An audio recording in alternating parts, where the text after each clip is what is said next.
Hello students, welcome to economic classes. ये video chapter aggregate demand aggregate supply playlist का part 2 है। इससे पहले इसका एक पार्ट आया था जिसमें हमने डिस्कस किया कि एग्रीगेट डिमांड क्या होती है और उसके कंपोनेंट्स के बारे में, और एग्रीगेट डिमांड का कर्व हमने सीखा with the help of schedule and diagram. हमने एग्रीगेट डिमांड को सीखा।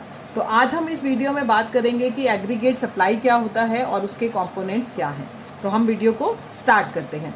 सबसे पहले हम बात करते हैं एग्रीगेट सप्लाई की कि एग्रीगेट सप्लाई होती क्या है। एग्रीगेट सप्लाई का मतलब होता है aggregate supply is money value of total output that all the producers are planning to produce during an accounting year।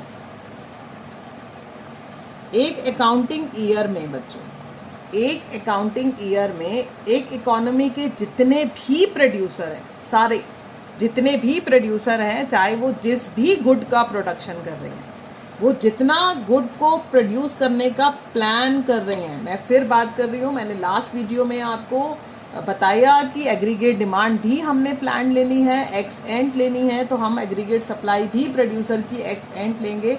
It means जो प्रोड्यूसर जितने भी एक इकोनॉमी में प्रोड्यूसर हैं इन एन अकाउंटिंग ईयर, जो वो प्लान कर रहे हैं प्रोड्यूस करने के लिए, उसकी मनी वैल्यू को हम कहते हैं aggregate supply. Aggregate supply is the money value of total output that all the producers. मैं जो सर्कल कर रही हूँ वो इस डेफिनेशन के बिल्कुल मेन पॉइंट्स हैं जिनको आपको लिखना ही लिखना है कि aggregate supply is money value of total output that all the producers are planning to produce during an accounting year. जो एक सारे के सारे प्रोड्यूसर्स इकोनॉमी के प्लान कर रहे हैं एक अकाउंटिंग ईयर में, इज कॉल्ड एग्रीगेट सप्लाई।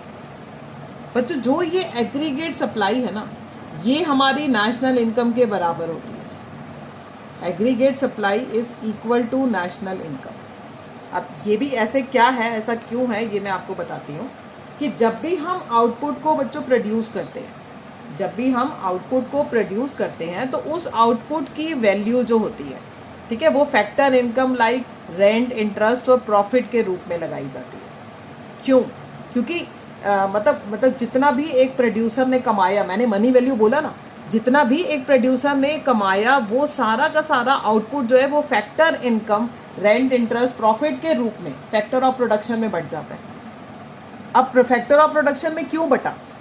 ऐसा क्यों हुआ? क्योंकि जब भी हमने प्रोडक्शन करना है तो हमें फैक्टर ऑफ प्रोडक्शन चाहिए, like land, labour, capital, entrepreneur.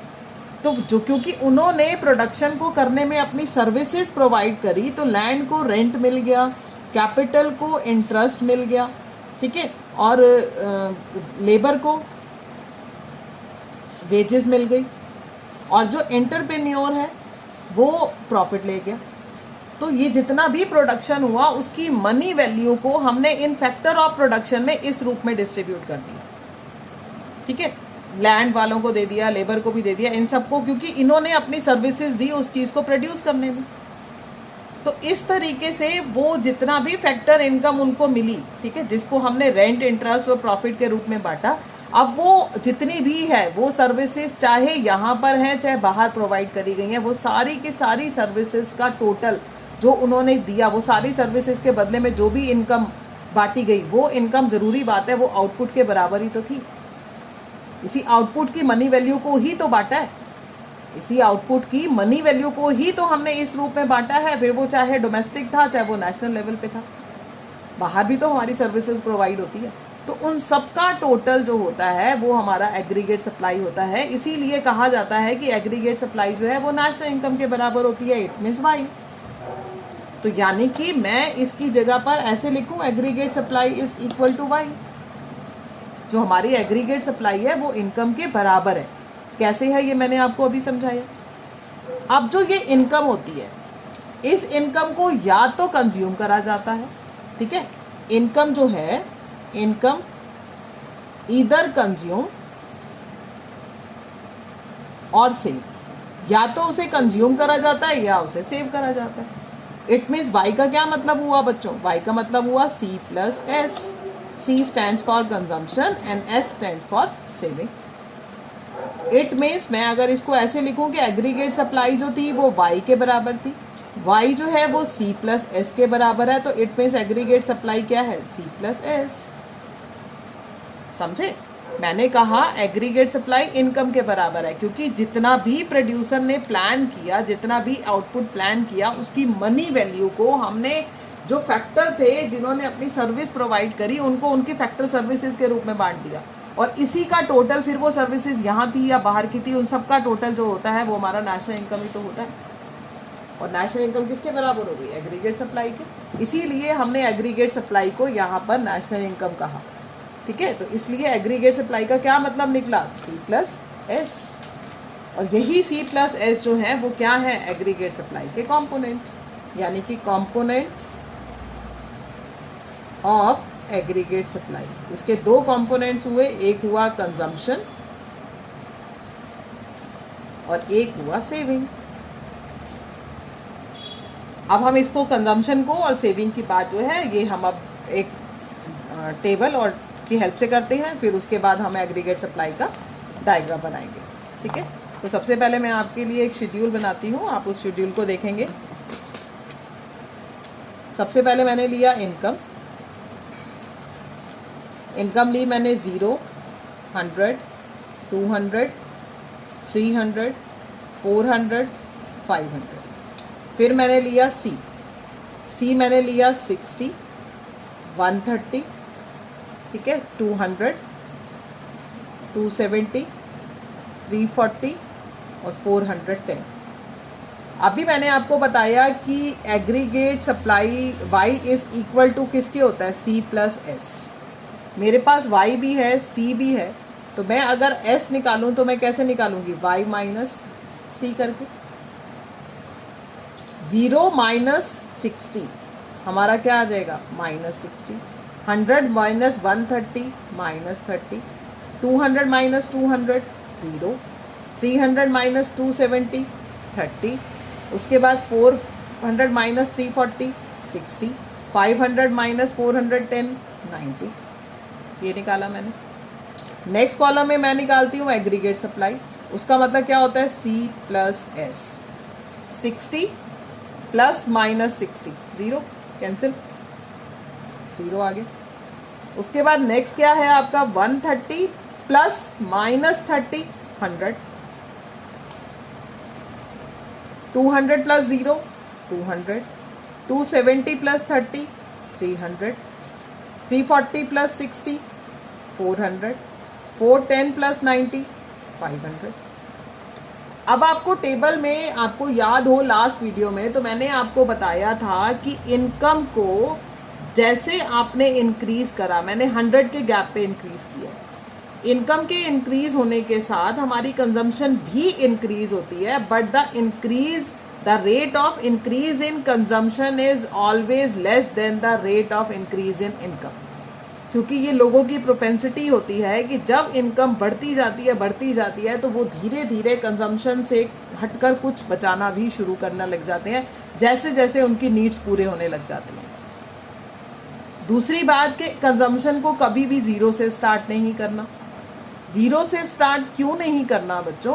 क्योंकि हमारी इनकम चाहे 0 हो बट कंजम्पशन फिर भी कुछ ना कुछ रहेगी, क्योंकि हमारे को अपनी बेसिक नीड्स को पूरा करने के लिए, मैं अगर कहूँ तो खाना ही है ना, उसको पूरा करने के लिए मुझे कुछ ना कुछ कंजम्पशन तो करनी है। फिर ये कंजम्पशन चाहे हम अपनी पास सेविंग से करें, चाहे हम उस कहीं से उधार लेके करें, लोन लेके करें, बट कंजम्पशन तो हम करेंगे। इसीलिए हमारा जब कंजम्पशन ज़्यादा है और इनकम का लेवल कम है तो हमारी सेविंग जो है वो नेगेटिव है। इट मीन्स इसको हम डिस सेविंग कहते हैं। डिस सेविंग का मतलब यही हो गया ना, या तो मैंने अपनी पास सेविंग को ख़त्म किया या मैंने लोन लिया। फिर एक लेवल आया, आप देख रहे होंगे, जहाँ पर हमारा इनकम और कंजम्पशन बराबर है। इट मीन्स जितना हमने कमाया हमने सारा का सारा जो है वो क्या कर दिया? खर्च कर दिया। तो इट मीन्स सेविंग 0। फिर भी हमारी इनकम भी बढ़ रही है, कंजम्पशन भी बढ़ रही है, बट लोगों की, तो मैंने अभी बताया कि इनकम जितनी बढ़ती है, लोगों की प्रोपेंसिटी है, ये लोगों का नेचर है कि वो कुछ लेवल के बाद वो सेव भी करने लग जाते हैं, तो ये हमारी सेविंग पॉजिटिव है। और फिर जब मैंने इन कंजम्पशन को और इस सेविंग को प्लस किया तो मुझे क्या मिला, एग्रीगेट सप्लाई। तो आप देख सकते हैं ये एग्रीगेट सप्लाई किसके बराबर निकली है, इनकम के बराबर, क्योंकि इनकम का मतलब ही कंजम्पशन प्लस सेविंग, और एग्रीगेट डिमांड भी क्या हुई, सी प्लस एस।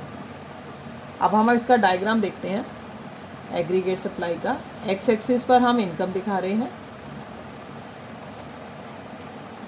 वाई एक्सिस पर हम एग्रीगेट सप्लाई दिखा रहे हैं, यानी कि सी प्लस एस।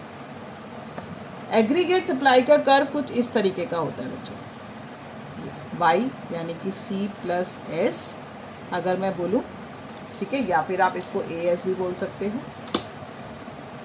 ये जो बना है ये 45 डिग्री का एंगल बना है।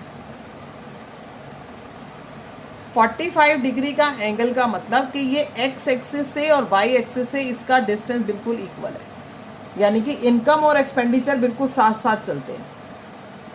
इनकम और एक्सपेंडिचर जो है बिल्कुल साथ साथ चलते हैं, क्योंकि अगर आप ध्यान से देखो तो एक्स एक्सिस पर हमने इनकम को दिखाया, वाई एक्सिस पर हमने एग्रीगेट सप्लाई को दिखाया, जिसका मतलब सी प्लस एस होता है। और सी प्लस एस भी तो क्या है बच्चों, हमारा इनकम ही तो है।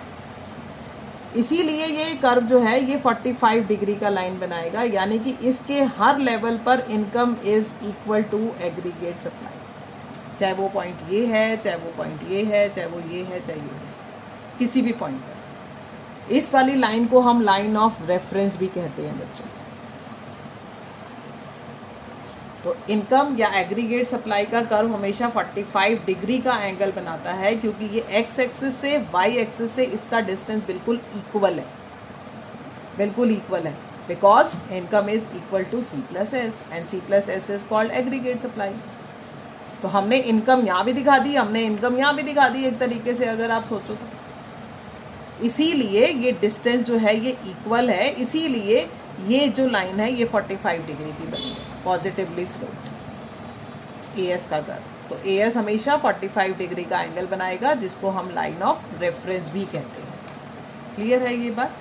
तो जो ये क्या शो कर रहा है कि हर एक पॉइंट पर जो इनकम है वो एग्रीगेट सप्लाई के बराबर है, इसीलिए इस एग्रीगेट सप्लाई का कर्व जो है वो 45 डिग्री का एंगल बनाएगा, जिसको हम लाइन ऑफ रेफरेंस भी कहते हैं।